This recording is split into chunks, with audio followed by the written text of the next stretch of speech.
Now I get you to say wubba lubba dub dub. Wubba lubba dub dub. Can you just say that one more time? No.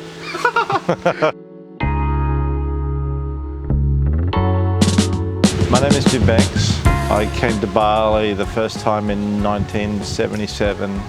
I was a pro surfer for a while, but I spent most of my life chasing waves with no one else around. The one thing that everyone asked me is like, what was it like in Bali in the 70s? I mean, Bali's still magical now, but in the 70s it was a whole different thing, you know? It was only my first trip overseas, so it had a huge impact on me. And it wasn't maybe until years or decades later I realized what was going on here.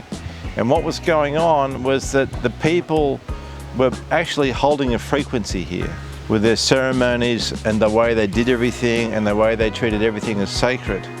And they were actually holding a frequency on this island, and they still are to this day. But back in those days, it was a lot more peaceful, it was a lot quieter, there was a lot less of all this other stuff going on. So the presence of that frequency, that vibration they were holding just really pervaded the whole island, and it was just something you felt the whole time. Yeah. How was it to communicate with the people? Because I guess the people in Indonesia, they weren't that good with English because they were so used to... Even back then, even back in the, you know, it was like 1977 was my first trip, they were pretty good. They'd already picked up, you know, enough English to have a basic conversation. Anyone that's dealing with Westerners, they knew that, okay, if I want to make some money and get some money from the Westerners, I need to learn some English, you know.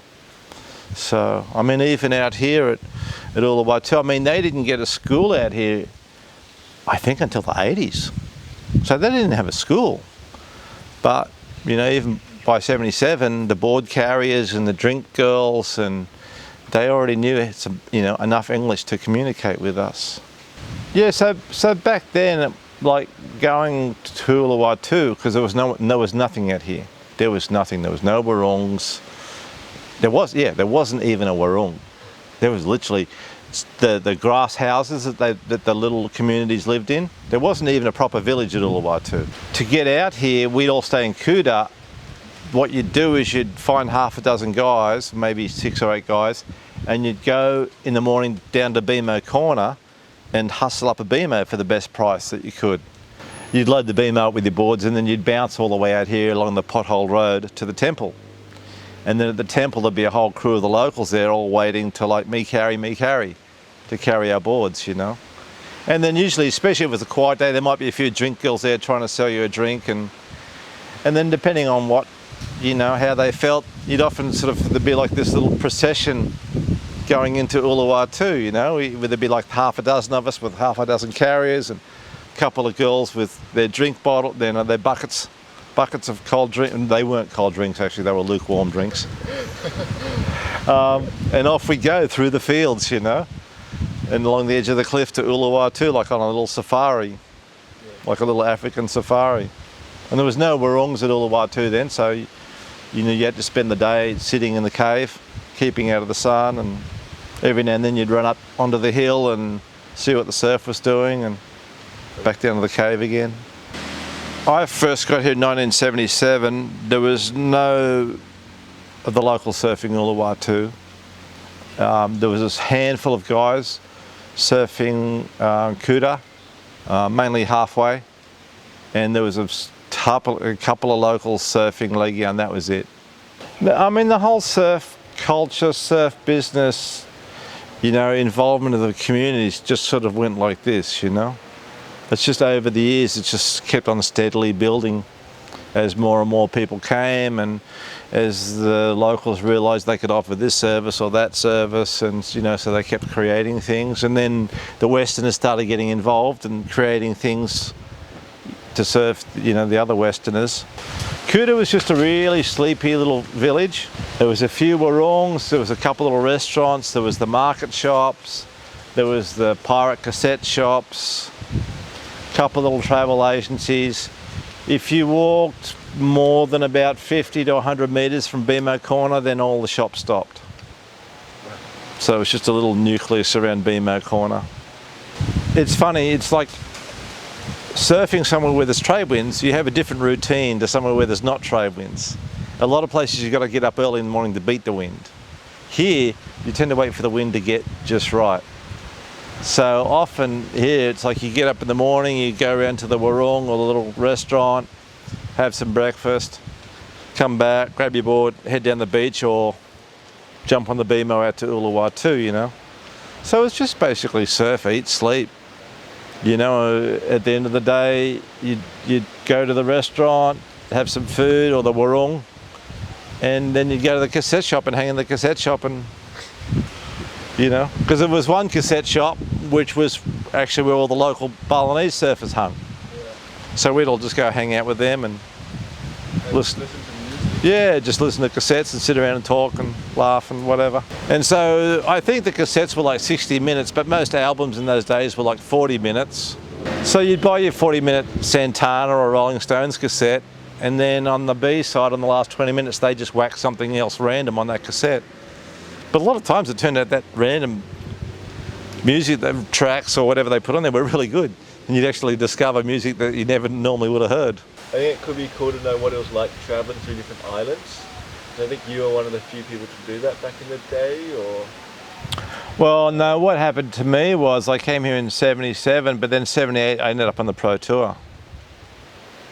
Okay. So I ended up on the Pro Tour through the rest of the 70s into the early, and it wasn't until the 80s that I started coming back. Yeah. And having the opportunity to come back and spend time and then go exploring and go over to Lombok and down to Sumba. And one thing I remember, I was staying in a little Losman. It was like 1980, and this guy next door was a sailing guy, and he was like, "Do you think surfers would like to come on boats and go looking for waves and do surf charters?" And I was like, "No, surfers don't do that. They wouldn't be interested." It was funny, this guy was thinking about it back in 1980, you know. My first boat trip, I think it was 87. Yeah. And we were at a barbecue in Kuta with a bunch of guys, and this one guy had a boat, and then he did dive charters. We ended up talking to him and chatting to him, and somehow we got him interested in doing a surf charter. A few days later, or maybe a week later, we went down to the harbour and jumped on his boat, and off we went, looking for waves. And we went over to Desert Point, and we went over to Scar Reef, and then it was, funny thing was, that boat was the Ann Judith, and I think it ended up doing that run for the next 15, 20 years. Wow. Just doing surf charters on that Desert Point, Scar Reef run. How did you guys know about different spots in different islands? A lot of stuff was just shared. Yeah, mouth to mouth. You know, mouth to mouth, just someone, you know, when we went across the deserts, we went with this Kiwi guy, Rex, and he knew about deserts and he knew about Scar Reef.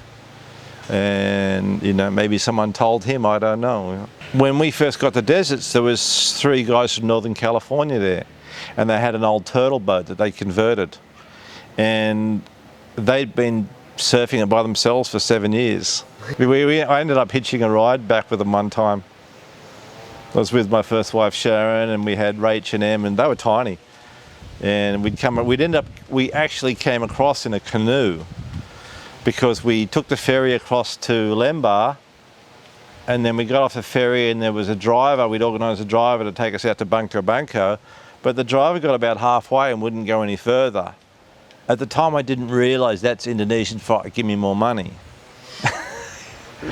So he pulled over, and I was like, I didn't really want to go back to Lembar. I didn't even know if there was anywhere to stay in Lembar. And then I looked out into the bay and I saw the little canoes sailing around, the little fishing canoes. And I was like, let's get a canoe. So we just, with the village we'd stopped at, we just started asking people, can we get a canoe to take us down to Bangko Bangko, So we loaded up the canoe with like 6 boards, and me and Sharon and Rach and Em, and sailed down the coast of Lombok as the sun set. Got to, the actually sun went down, Sharon was freaking. That was the last time she came on a surf trip with me. She was like, I'm done. But yeah, we got to Bangko Bangko, and Bobby had built some little huts, and we stayed in the huts and spent 3 or 4 days surfing there, and the Northern California guys were hanging there, and they were heading back to Bali. So we were like, can we get a ride? So we jumped on their turtle boat, and when we first got to deserts, I'd already surfed G-Land and stuff. So I'd already surfed some super high quality, you know, I'd had G-Land as good as it gets. But I remember, I don't know if it was my first wave of deserts, it might have been. I took off, it was only small, really small deserts, but still big enough that you could get into the barrel. And squatted down into the barrel and rode the barrel. I started to come out of the barrel, I started to stand up, but before I could actually stand back up again, there was another barrel. So I crouched down again and went to that barrel, came out of that one, went to stand up again, and there's another barrel. I came out of that one and I was like, this is ridiculous. I'm not even going to try and stand up again. So I just sat there going through barrel after barrel after barrel down the reef. And you know, by the end of the wave, I was actually just sitting on my board just giggling, like, this is ridiculous. This is just ridiculous. So when I first went to Bali, there was a little lodgement I stayed at, and they had a little restaurant. It's where people like Stephen Palmer would hang out. Stephen Palmer was one of the pioneers of the surf industry here. And so there was the wife and the husband ran the lodgement and they ran the little restaurant. And he was connected to the government and he was really behind getting surfing happening in Bali. He really felt like it had some potential. And I remember him telling me at one stage that he'd organised with the Navy to take a Navy boat out. He said there's these islands off Sumatra and the waves are huge. We're going to go out there in a Navy boat and you want to come along and we'll go look for some surf, you know. But then it never happened. And I think the Navy guys are probably expecting we were just going to give them a shitload of cash. But you know, at the time we were surfers living on $2 a day in Kuta. I think it was maybe late 80s that Martin Daly called me up, had a dive salvage boat, but he was also a surfer, and so he was cruising the Ments, had been cruising the Ments looking for wrecks and stuff, and started to see all this surf. So he called me up to come and do a trip. At the time I was a young guy with a family, very limited budget. I didn't really have any surf company backing. You know, what he was asking for to go on the trip was sort of out of my budget, so I didn't go. But yeah, so it was really Martin that really pioneered the whole Mentawai thing. That's when people first, and I don't think people really started hearing about it until well into the 90s. I think they did a trip, they took some of the Kelly's generation, they took a few of those guys and they did a video and they had that Beck song in the soundtrack. And I think that was like the first exposure of the Ments, you know. So what about, how did you get into the shaping of boards? I got into shaping boards because there was a guy around the corner from my place who was blowing blanks in his garage. It's like, you think about it, this guy's in his backyard blowing blanks. Nuts. But he was making boards, blowing blanks and making boards. And I bought a board off him and all the glass delaminated on the deck. And was actually like, the glass was peeling off the deck. So my father was very much from the sort of generation, you need something, you do it, you build it. So we stripped the glass off the board. We left the glass on the bottom, we thought that was okay. And we just re-glassed the deck of the board. And so that was how I got into shaping. So when it came to like, I want to get another board, I went round to this guy and bought a blank off him. Started from scratch. And so, yeah, just started building boards under my parents' house. And I think the first 10 boards, I didn't have a planer. I didn't have any power tools. It was totally all hand tools. Yeah, well, I remember the first blank that we bought was 6 inches thick. Because we had to cut it in the middle and put our own stringer in it. So actually what ended up happening was we got my dad's saw and he held one end and I held the other end. And we went down the board and cut the thickness off with the saw. And after about 10 boards, I figured out shapers use electric planers, so I went and I bought an electric planer. You know, I learned to shape single fins. When I started surfing in the early 70s, there was a few twin fins around, but they sort of died. They died out early 70s. So for all the 70s, I was shaping single fins.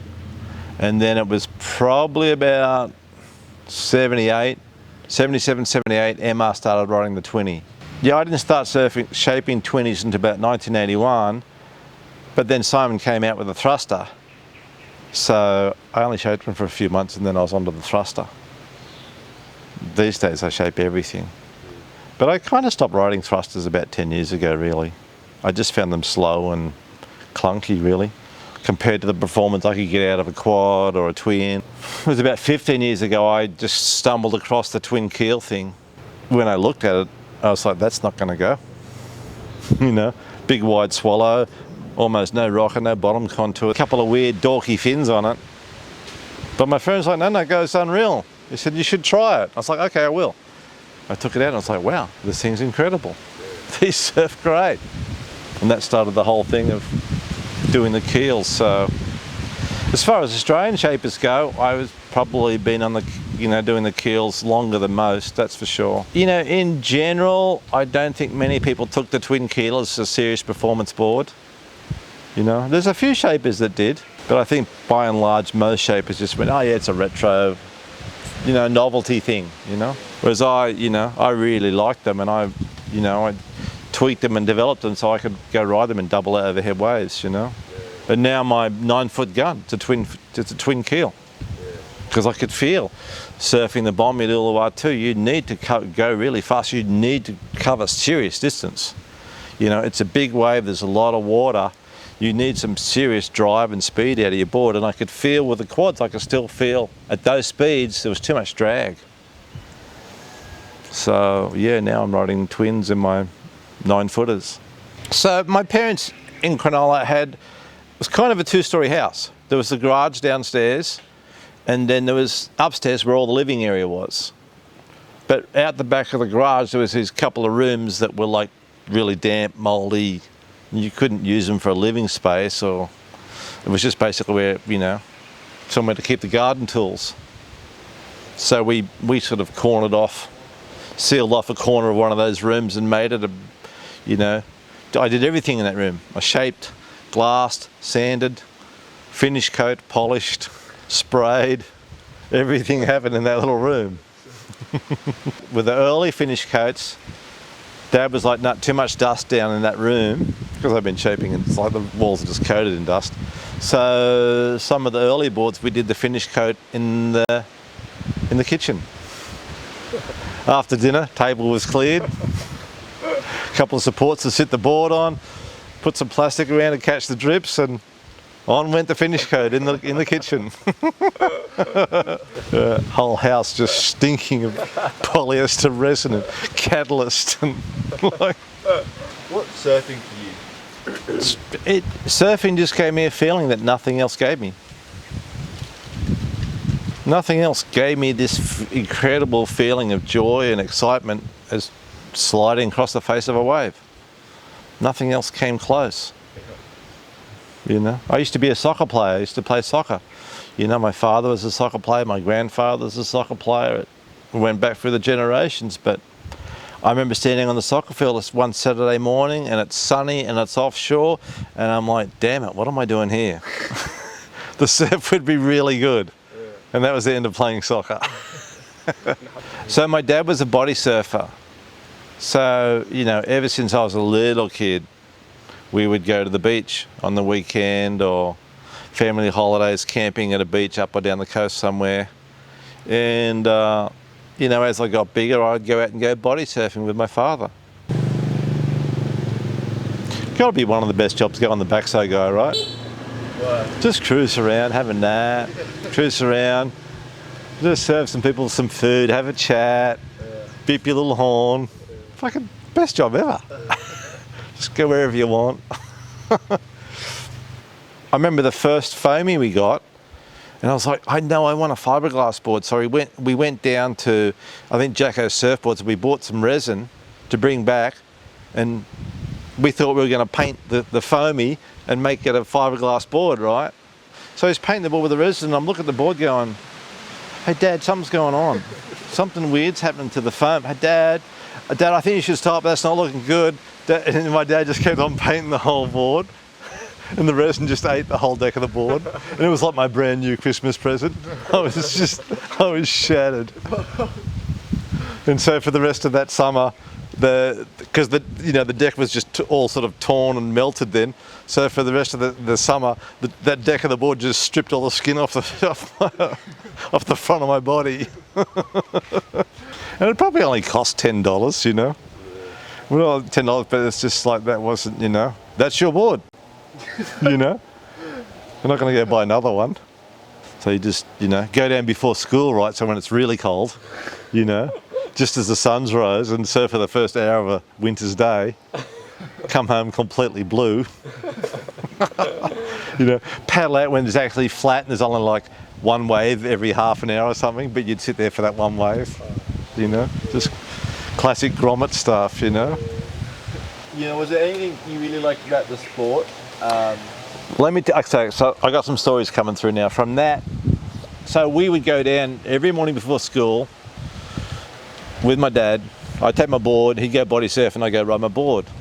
And I remember it was 1974, and they had these huge cyclones off Queensland, really big ones.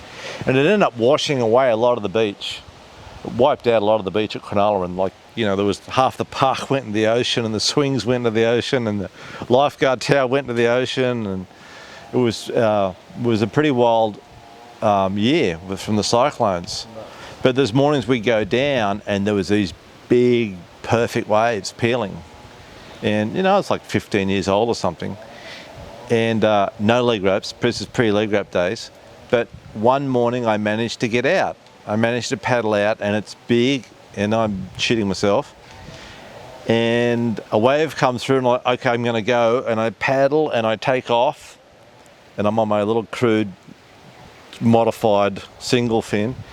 And turn up onto the face, and just this huge barrel just pitches out over the top of me. And I was just like, whoa, this is like, I've just gone to the moon. I'm in a whole nother world now. And it didn't let me out. I got wiped out. And then had to spend the rest of the morning swimming in. Go find where my board washed up. But it was like, that was really a key moment of being inside of that barrel, like, wow, this is a different world. And being inside a big barrel, this is a different world in here. And that was sort of opened the door for me to okay, start chasing bigger waves and chasing bigger barrels. And we had Cronulla Point, which was it's a world-class wave.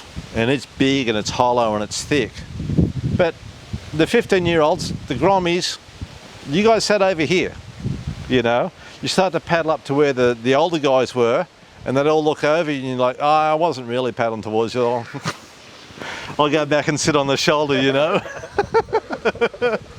It was really tribal and territorial and pecking order, all that stuff. It's the 70s and all that stuff's going on. So, we'd sit on the shoulder, me and my buddies, and just shoulder hop a few, massive, for us, massive waves. But I remember coming down one morning and to surf the point, and they weren't there. They were gone.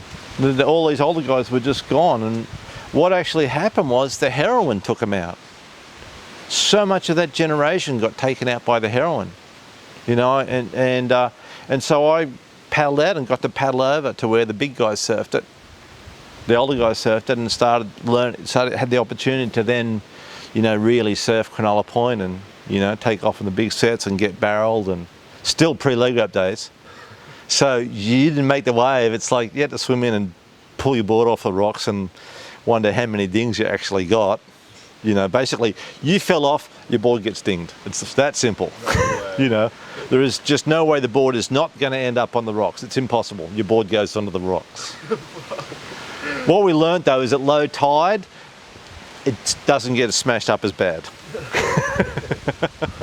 Yeah, so, it was the 70s and drug culture was full blown, Everyone's smoking joints, and the heroin came in, and there was this whole older sort of generation. At the time, there was we had Australian titles, amateur contest. Pro surfing hadn't really started then. So you had the Australian titles. To get the Australian titles, you went to the New South Wales titles, and then to get in the New South Wales titles, you had the regional contests. So we had the regional contests, and there'd be all the different age groups. It's kind of bonding with some of the older guys. And you'd come down for, this week's contest or whatever, and you'd be like, oh, where's Graham? And they're like, he's not here anymore, He'd OD'd. And guys were just like dropping off like flies. And like at Cronulla Point, it pretty much wiped out the older guy pack that ruled the point. They were just gone. And it opened the door for, you know, like a new generation, you know, me and my buddies and a few other guys to sort of start surfing and how we want to surf it. Yeah. So yeah, it was quite devastating, and it was funny.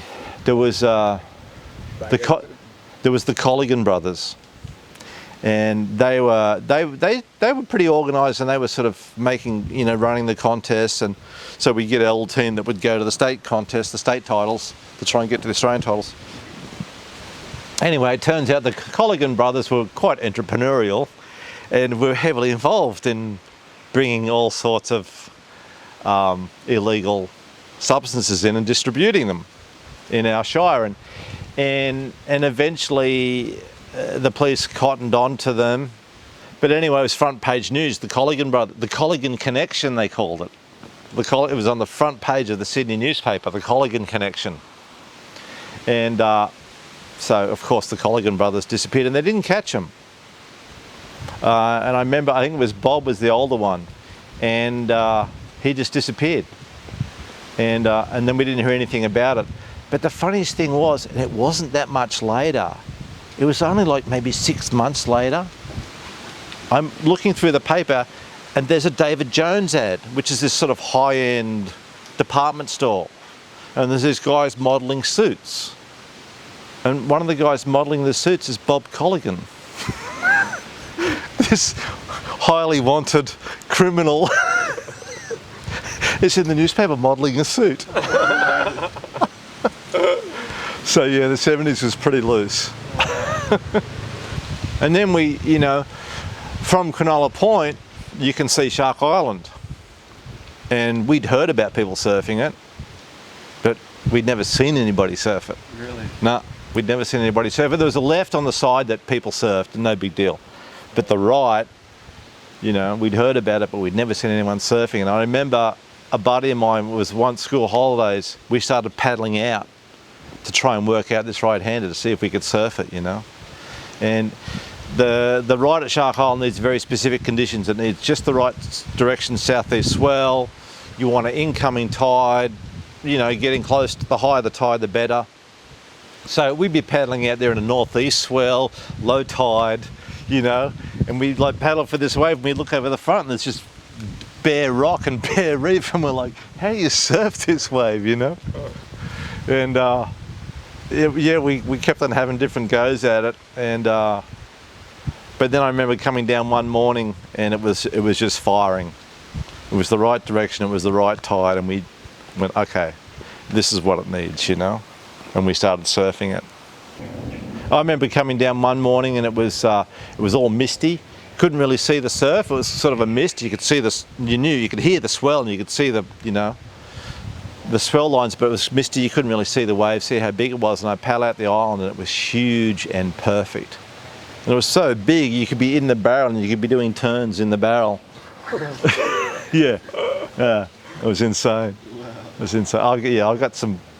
I used to have some photos of it. It's like, I'm pretty sure I got a photo of my friend Pop at it, and it's close to triple overhead, coming through the end bowl. Yeah, massive, massive. I've never seen photos of it like that since. But yeah, we had some pretty interesting days out there. I thought one time I got in real trouble. It was big. It was more than double overhead. It was just me, Pop Out. Pop Out was the hardcore charger at Cronulla Point, and I used to shape all his boards. But he always took off the deepest on the biggest waves. He was the hardest charger. I mean, Pop Out. He got his name from. Oh, he comes out of the barrel. So we're out surfing the island. I paddled into this wave, real late take off. I managed to hold it, get down to the bottom, but I've taken off so late, the waves got ahead of me and I can't get around it. And so now I have no choice. I'm going to get barreled across the island.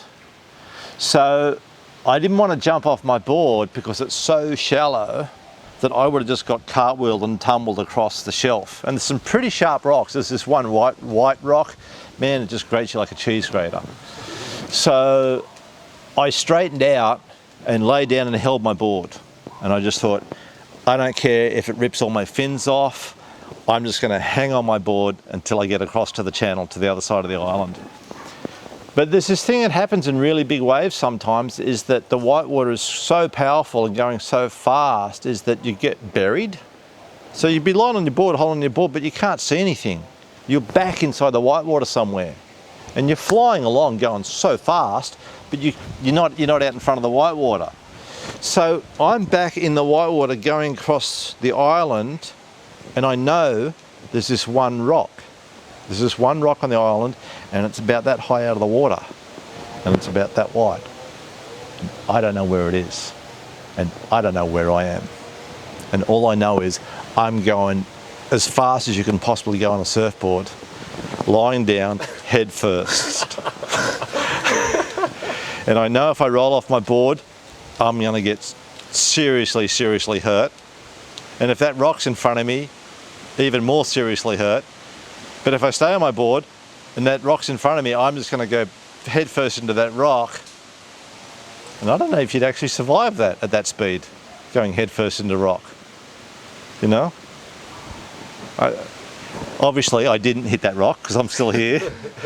But it was one of those moments of like, you know, maybe if I had been 5 feet that way or 5 feet that way, that would have been the end of me.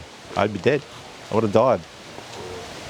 That was a very long ride across the shelf, I tell you. There's those moments where, you know, it's risky, it's exciting, it's scary, and then there's those moments where you go, oh shit, I've crossed the line here. I'm in serious trouble. I am now in a life or death situation. The wrong move or the wrong outcome here that's it, it's game over. Yeah, the culture got lost. Yeah. Surfing culture got lost. Yeah. It's come back a bit, the retro movement's brought it back a bit. Yeah. When I started surfing, it was the 70s. And surfing was really seriously anti-establishment. Surfing was really sticking its finger up at like, you can take your 9 to 5 and stick it where the sun doesn't shine, you know? Yeah, surfing was a real counterculture thing, you know, and you know, the epitome of being a true surfer was going up the North Coast, finding a cheap old farmhouse, you know, living off the trees on the land, maybe making a few surfboards, smoking a bit of pot, going surfing. And it's just like, really, no, I'm not doing the 9 to 5. I'm not going to sit in your office. I'm not going to sit in the traffic, you know? So there's this real, like, I'm just going to follow my heart and do what I love and make it work. What happened was pro surfing came along and I got sucked into it. It was never a dream. I never dreamed to be a pro surfer. My dream was to, you know, at the time surfer magazines had these guys going out, and Kevin Norton, Craig Peterson were traveling around the world finding all these incredible waves. That was my dream. I just stumbled into competitive surfing.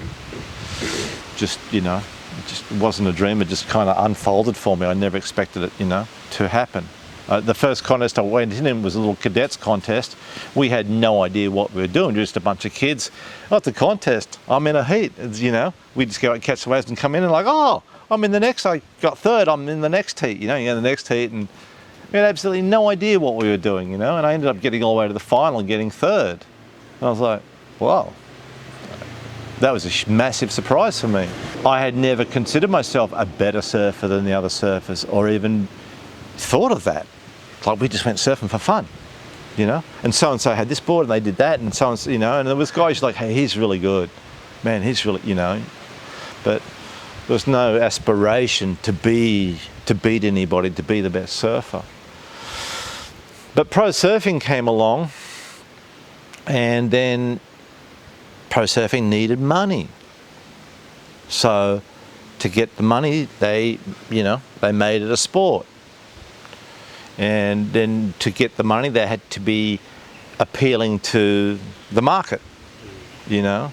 So surfing started becoming more professional, more conservative, and started following this, you know, this mainstream matrix of what's important, you know. And what became important was to surf better than the other guy, you know, was to win, was to perform, was to be the best. It was no longer, hey, just follow your heart and do what you do and do your thing, and, you know. peace, love and happiness. It was like, no, be number one. And that really changed surfing. And, you know, and I was a part of it. I was just a young kid, I didn't know any better. It was like, hey, you got a free ticket around the world, who's going to say no to that, you know?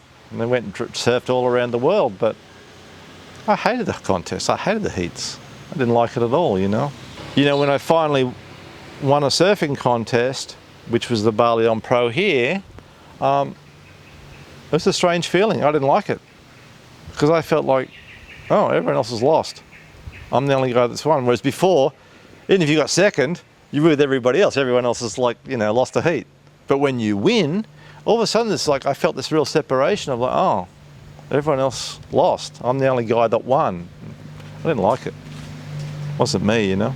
You know, and so we were sold this, you know, false illusion of like, oh, you won the contest and, you know, it's great and you're better than anybody else, and it's crap. And, you know, it turned surfing into battle of the bands. After that contest, I pretty much bailed from the Pro Tour. I hung in for a few more years and I would do some of the Australian contests. I don't know how I managed to do that, but how I managed to stay high enough in the ratings. But I think I was still competing up until about 1984. But after 81, I really wasn't my focus anymore. I opened up a surf shop and I started self-funding, just getting back into doing what I loved, which was going looking for surf. You know, going to the desert in WA and coming up to Indo, going to Fiji and hunting waves. But I feel like the whole professional thing, it changed surfers' attitude in the water. You know, surfers even became competitive with each other in the water to catch a wave, you know. Everyone's out there taking a wave. No one's out there giving a wave, you know, or very rarely. Everyone's busy, trying to do as many turns and, you know, flapping their arms about and doing all this stuff, you know, and surfing from here and not from here. And I really think that, yeah, that kind of robbed surfing of a lot of its culture and its values. You know, if like, you know, we're a tribe.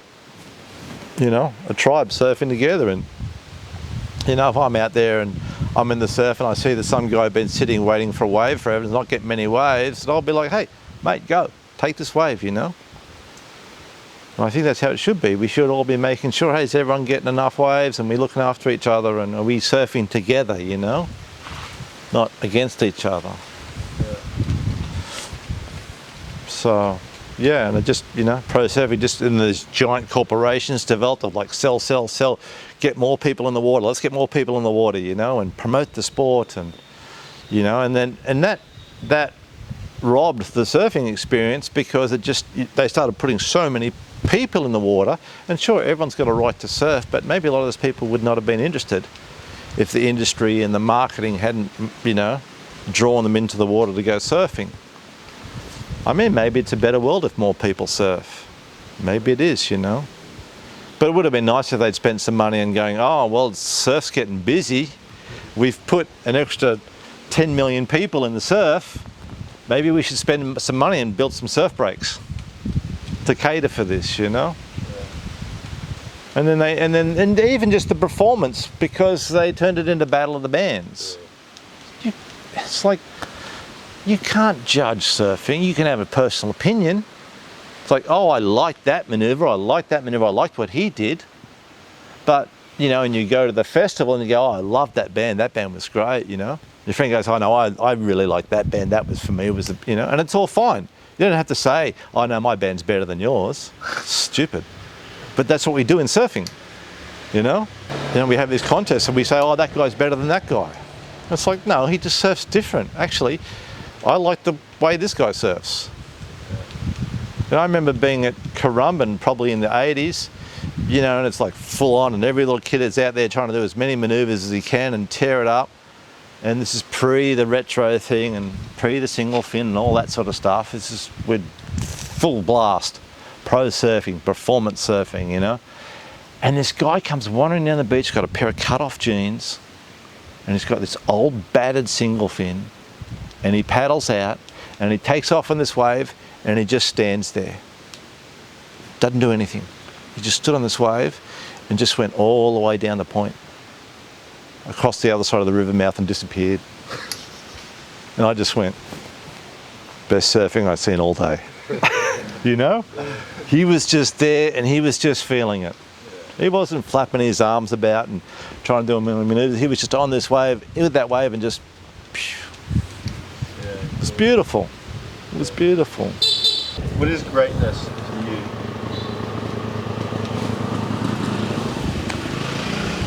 Don't you love Indonesia? You can just wave to anybody and they'll wave back.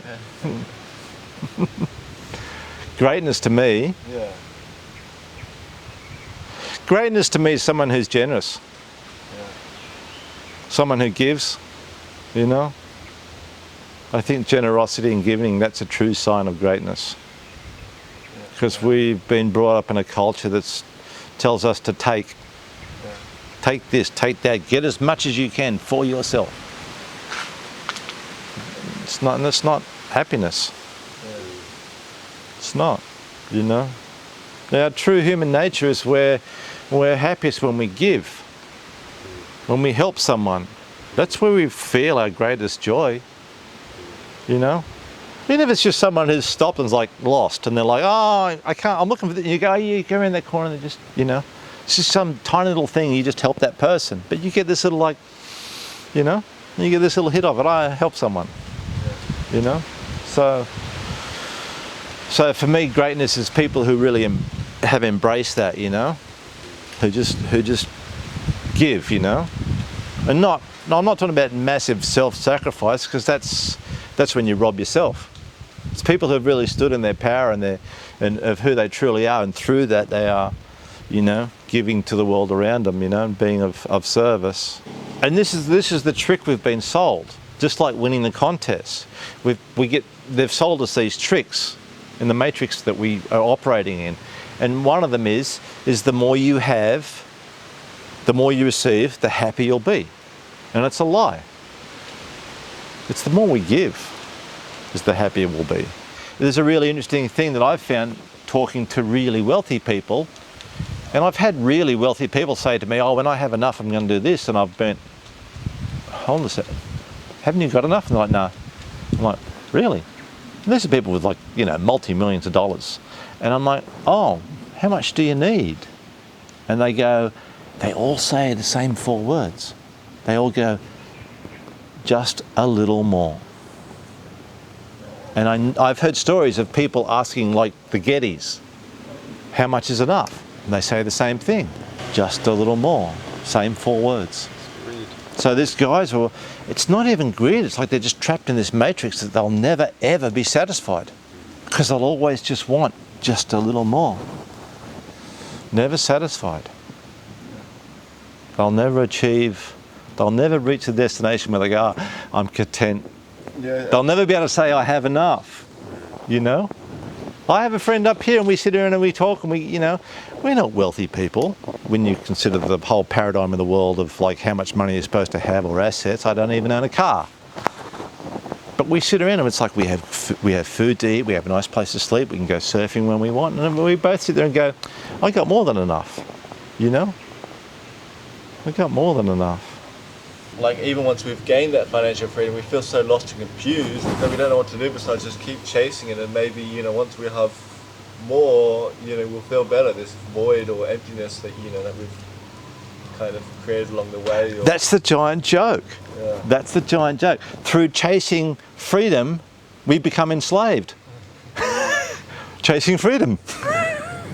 Chasing financial freedom, we become enslaved. Yeah. Keep chasing. It's like, that's a pretty good joke.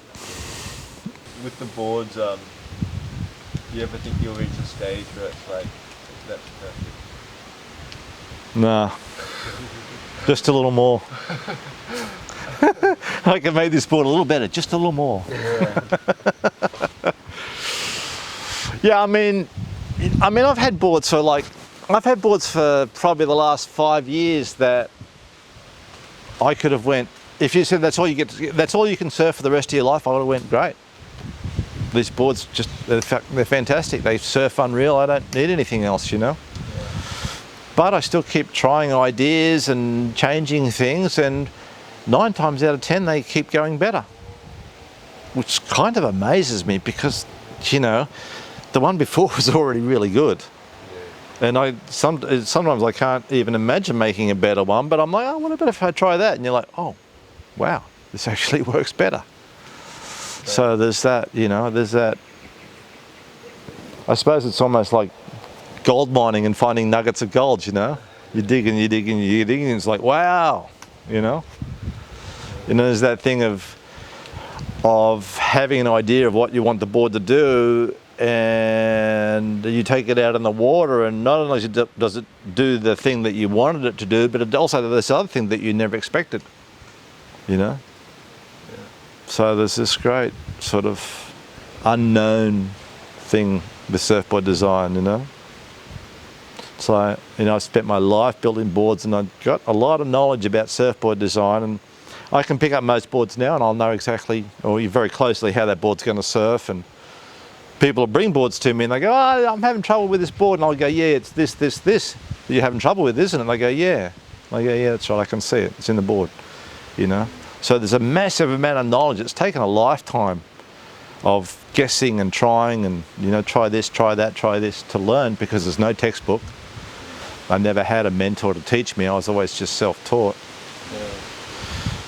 So, there's this massive knowledge, but still there's all this unknown of like, oh, what about if I try this? Or what about if I try that, What are some of the things you've come to appreciate with time? It's just simple things. A smile. A smile from someone. A smile that's genuine. A beautiful day. A beautiful sunny day. Looking at the blue sky and all the beautiful green trees, Simple things. Paddling out and just being able to sit in the ocean. Such a privilege to go. I can walk out front of my house, go down the cliff, and I can go out and sit in this beautiful ocean. Some days there's great waves and I get fantastic waves. That's like the icing on the cake. Just being able to go sit in the ocean is, it's the simple things. A meal, a meal with friends, Yeah, cool. or sharing something with friends, a joke. That's the gold. Yeah. That's the real gold. Yeah. That's the real wealth.